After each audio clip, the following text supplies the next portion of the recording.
Welcome mates, I'm Bloodthirsty Lord, but you can call me Lordy, and today we're back on Paragon in the version 44 patch. The patch has been out for a week, and you know how it goes, usually a week or two after, there's a top 5 hero list coming to the channel.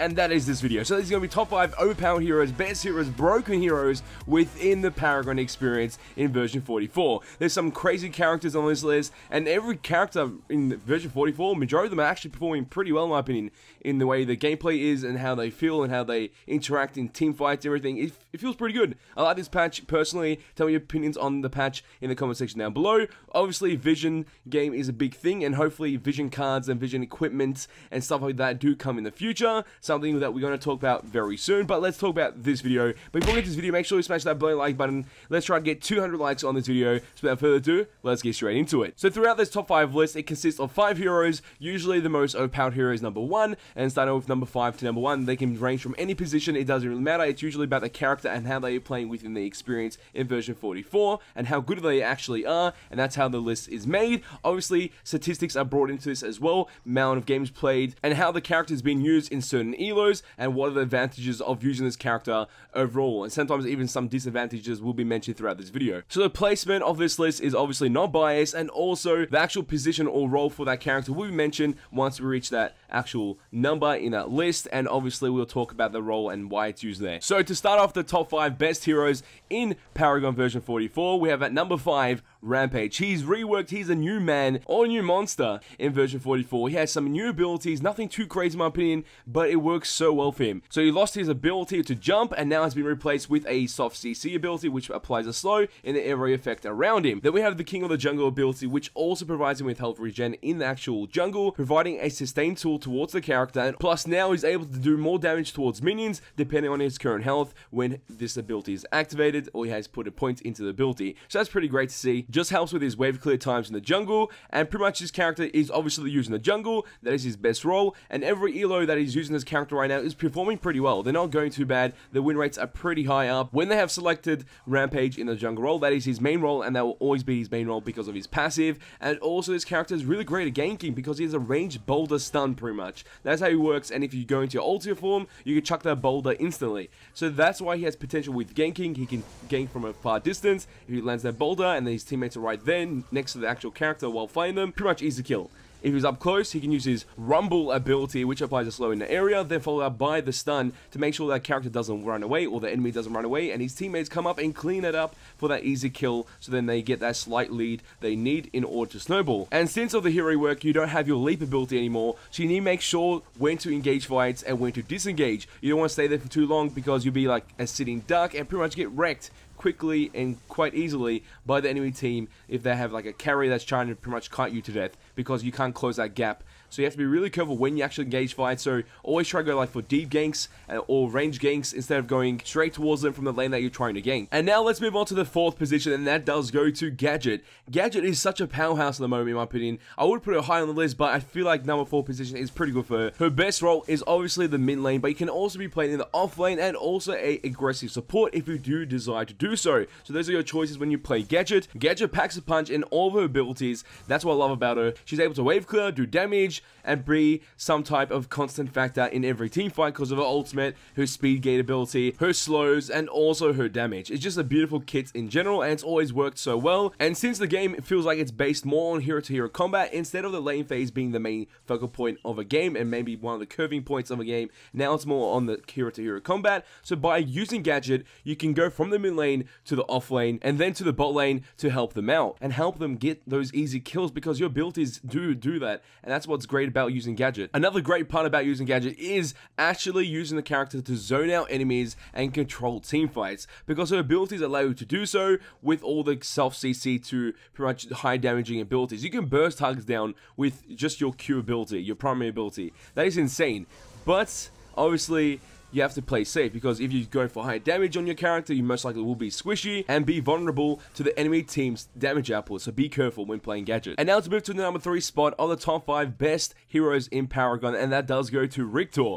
Yes, he made the list. That's surprising. I never thought this character would make the list, but this character is such a hidden gem when you're selecting for a certain role, and that is the jungle role. Usually played as a support, but he does seem to be more promising in the jungle role than a support. So I say that you should actually try this character in the jungle because he does pack a punch as well. And in version 44, majority of the junglers that were like the prime junglers in version 43 lost their abilities to engage or disengage in fights with their gap closer ability. That got removed and they got something else to replace that, which is kind of good and kind of bad at the same time. But Richter never lost anything, so Richter is in that prime position right now as being a very valuable jungler, and he's able to abuse the enemy laners that he ganks due to the fact that he has a hook ability, a stun ability, a silence ability, and also damage AoE effect ability. And this works so well for pretty much wave clearing, going from the jungle towards a lane and abusing the hell out of them, because if they're trying to run away, you silence them and that Shinbi player can't dash away. Then once your silence is about to end, you activate your ultimate, you stun that hero in place while stunning yourself. That is a little downside, but at least your team member can catch up and do the damage that he needs in order to kill that character. If he doesn't die by then, if that Shinbi player is not dead by then, you can hook her with your hook ability and pretty much pull her towards you, so you're able to clean that up quite easily, and that is a very abusive gank and it works out so well.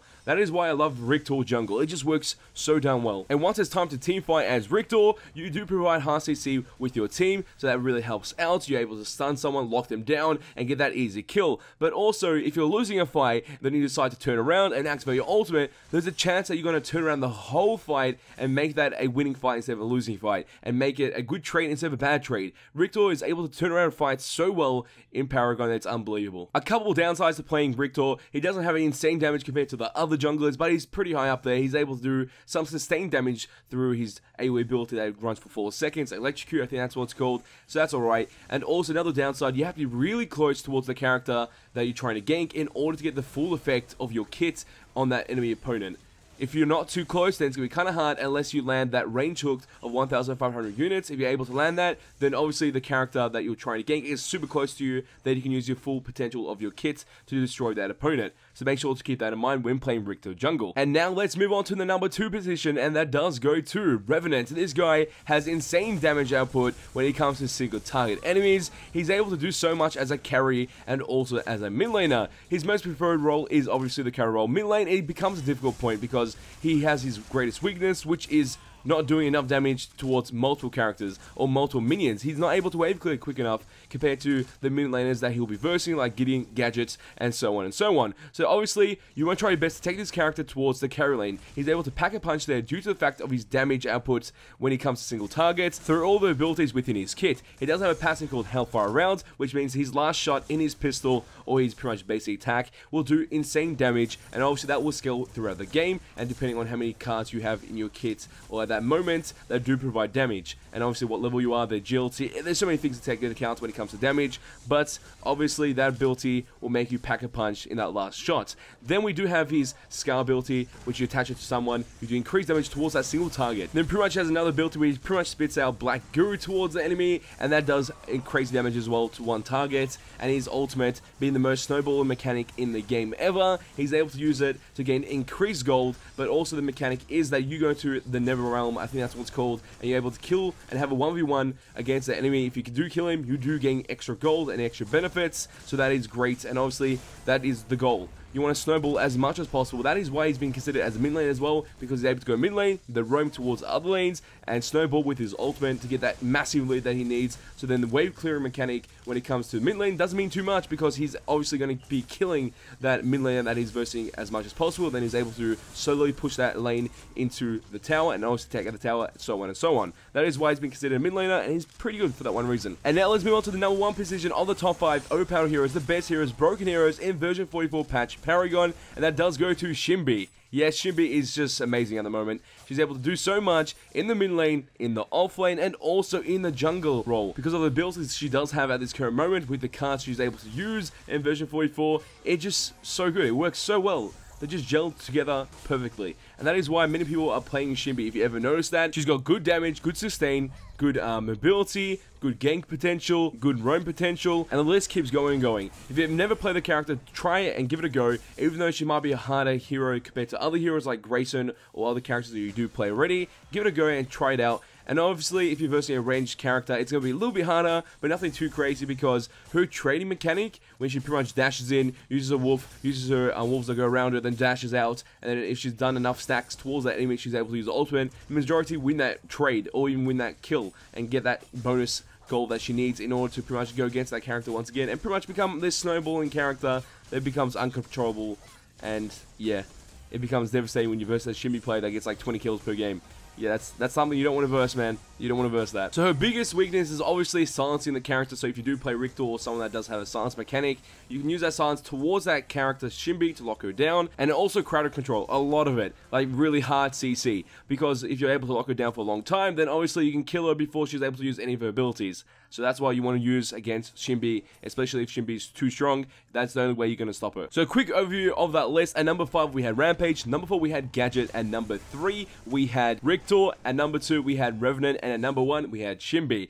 Some honorable mentions for this list would be Grux. He has insane damage, but he's been dying quite a bit because usually he's really squishy, so that's why he didn't really make the list, but he's pretty much would have been like tied up with Shimbi because of how much damage and how much presence he does have. And then we do also have Female, Gideon, and Quang, very effective in the way they play and their playstyle on the map, so give those heroes a try as well. So I encourage you guys to play those heroes, but also don't discourage you guys for playing the heroes that you already enjoy. Play those heroes because the ones you already enjoy are most likely the ones that you're most effective on. You don't have to force yourself to play heroes that are part of the meta, but also it's always great to try out new things. But mates, as always in the comment section down below, tell me your opinions and thoughts on this video, and if there's a hero that didn't make the list of the top 5 overpowered heroes, make sure to leave that in the comment section down below. I want to know what hero you think should have made the list and why. It's always interesting to read about it, so leave your opinions and thoughts in the comment section down below. So mates, did you enjoy this video? Show us a like, smash that blind like button. Let's try and get 200 likes on this video. Makes you want to see more Paragon gaming content and gaming content in general on my channel.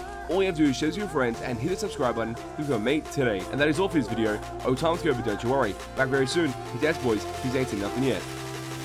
Mates, tomorrow's video, or the video that will come out sometime soon, will be insane. You have to watch the next video due to the fact that it's something you want to try in the Paragon version 44 patch, because it's something that you won't believe, and I think I got a pentakill with it, and that's lit.